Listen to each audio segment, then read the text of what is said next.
गौतम भैया बहनों, हमारा कक्षा 10 में सुभाषित रत्नानी वाला पाठ चल रहा था। उसके कुछ लास्ट के श्लोक रह गए थे। आज हम उनको पूरा करेंगे। श्लोक संख्या है 12। अनुकूले विदोह देयम यत पुरीता हरि है, प्रतिकूले विदो देयम यत सर्व हरिष्यति। इसमें कुछ कठिन शब्द है, उनको देख लेते हैं। विदो है, विद्यो है का अर्थ होता है भाग्य या विधाता के। अनुकूले, अनुकूल होने पर, पूरी इता देने वाला, हरिष्यति छीन लेता है, प्रतिकूले विरुद्ध होने पर। तो आइए इसका हिंदी अनुवाद देखते हैं। अनुकूले विद्धो देयम यतः पुरीयता हरि है।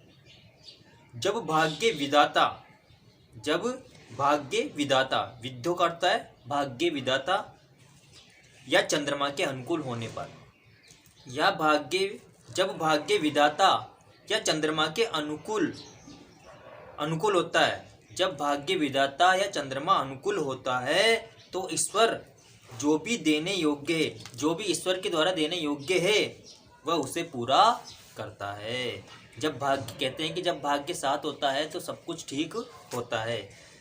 अनुकूले विदोह देयम यत पुरीता हरि। जब भाग्य विधाता या चंद्रमा अनुकूल होता है तो ईश्वर जो भी देने योग्य है, ईश्वर के द्वारा जो भी देने योग्य है उसे पूरा करता है।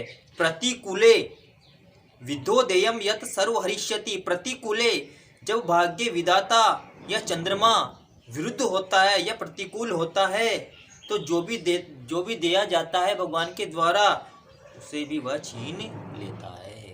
अर्थात जो भी देय होता है भगवान उसे भी छीन लेता है।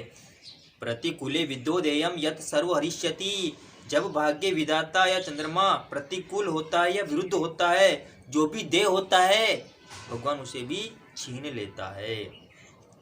अर्थात जब भाग्य विधाता या चंद्रमा अनुकूल होता है, जब जो देय होता है उसे ईश्वर भी पूरा करता है। परंतु जब देव प्रतिकूल होता है, अर्थात चंद्रमा प्रतिकूल होता है, विरुद्ध होता है, तब ईश्वर देने योग्य संपदा भी उसे छीन लेता है। आगे वाला है श्लोक संख्या 13। अहिंसा परमो धर्म स्था, अहिंसा परम तप है, अहिंसा परम सत्यम यतो धर्म है परवर्तते। यस्मात् अहिंसा परमो स्थिता, अहिंसा पर तप है, अहिंसा परम सत्यम यतो धर्म परवर्तते। यत है, यत का अर्थ है क्योंकि, क्योंकि अर्थात यस्मात्, यत है क्योंकि, परवर्तते आरंभ होता है, परवर्तते का अर्थ है आरंभ होता है। अहिंसा मन वचन कर्म से प्राणियों को पीड़ा न देना, अहिंसा करता है प्राणियों को पीड़ा नहीं पहुंचाना। परम है सर्वोच्च, आयांतम आते। अहिंसा परमो धर्म तथा अहिंसा परम तप है। अहिंसा सर्वोच्च धर्म है, सबसे ऊंचा धर्म है, जिसमें किसी प्राणी को पीड़ा नहीं पहुंचाई जाती है। अहिंसा परमो धर्म तथा अहिंसा परम तप है। अहिंसा सर्वोच्च धर्म है, अहिंसा महान तपस्या है, अहिंसा महान तपस्या है।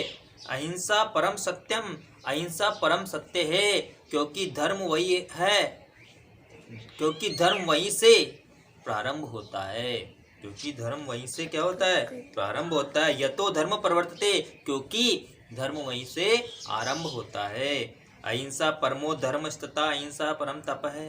अहिंसा सर्वोच्च धर्म है, अहिंसा ही महान तपस्या है, अहिंसा ही परम सत्य है, क्योंकि धर्म वही से आरंभ होता है। अर्थात प्राणियों का वध न करना, मन वचन कर्म से किसी को पीड़ा न पहुंचाना परम धर्म होता है। अर्थात वही अहिंसा है, अहिंसा महान तप है, अहिंसा ही महान सर्वोच्च सत्य है, क्योंकि अहिंसा भाव से ही धर्म परवर्त होता है। एक बार पुनः देखेंगे। अहिंसा परमो धर्म, सत्ता अहिंसा परम तप है। अहिंसा ही सर्वोच्च धर्म है, अहिंसा ही महान तपस्या है और अहिंसा ही परम सत्य है। अहिंसा परम सत्य है, अहिंसा ही परम सत्य है, क्योंकि धर्म वहीं से आरंभ होता है। अगला श्लोक है आततायिनम आयांतम हन्यादेव विचार्यान नात ताई वदे दोषो हंतुर्भवति कश्चन।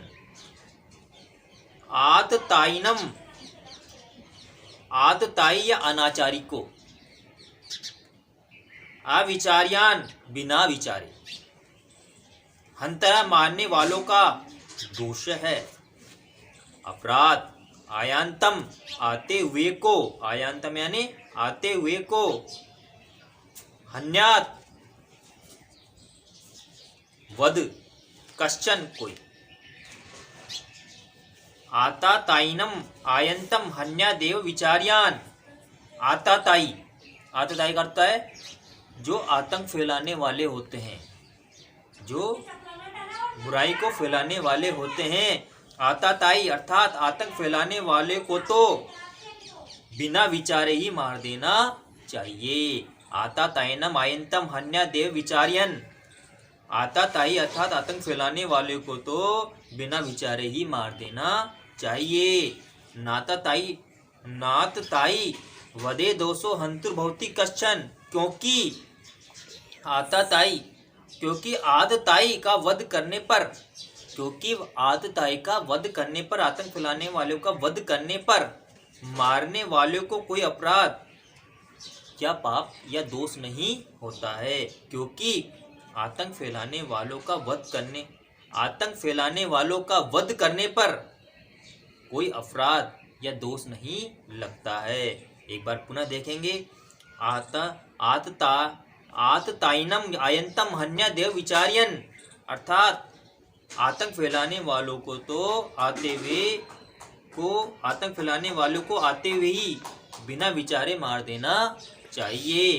क्योंकि आतताई का वध करने पर मारने वाले को दोष या पाप नहीं लगता है।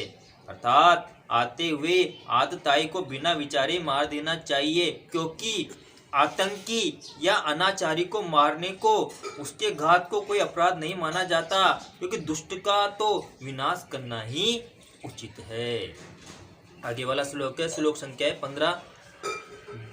गोपाल सांगिक है, कृष्ण रामो वानर सांगिक है, शब्दी सु सांगिको बुद्ध है, महात्मनो ही सांगिका है। गोपाल सांगिक है, ग्वालों के समूह से संबंधित या संबंध। वानर सांगिक, वानरों के समूह से संबंध। सद भिक्षु सांगक, अच्छे भिक्षुओं के संग से संबंध। महात्मन है, महान पुरुष। सांगिका, संयोगी या प्रेमी। गोपाल सांगिक है, कृष्ण रामो वानर सांगिक है। भगवान कृष्ण ग्वालों के संग से संबंध है।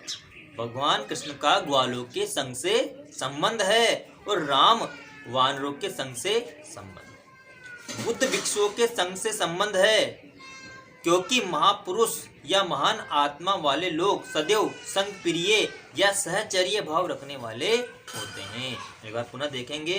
गोपाल सांगिक है, कृष्ण रामो वानर सांगिक है, शब्दी भिक्षुक सांगिको बुद्ध महात्मनो ही सांगिका। भगवान कृष्ण ग्वालों के साथ रहते थे, तो उनका संग कौन सा हो गया? ग्वालों का संग। भगवान कृष्ण ग्वालों के संग से संबंध है और राम वानरों के संग से संबंध है। बुद्ध का भिक्षुओं के साथ संबंध है, जो भगवान बुद्ध थे वो भिक्षुओं के साथ रहते थे। बुद्ध भिक्षुओं के संग से संबंध है, क्योंकि महापुरुष या महान आत्मा वाले लोग सदैव संग प्रिय या साहचर्य या प्रेमी होते हैं, भाव रखने वाले होते हैं। अर्थात वासुदेव कृष्ण ग्वालों के समूह से संबंधित है, राम बंदरों के संग से संबंध है और बुद्ध भिक्षु भिक्षुणियों के संग से संबंधित है। महापुरुष संग प्रिय होते हैं, अर्थात वे साहचर्य शील होते हैं। आज अपना ये पाठ पूरा हुआ। आज हमने कुछ शेष बचे हुए श्लोकों का अध्ययन किया है। आपको उनका पुनः अध्ययन करना है और अपनी उत्तर पुस्तिका में उनका अनुवाद लिखना है।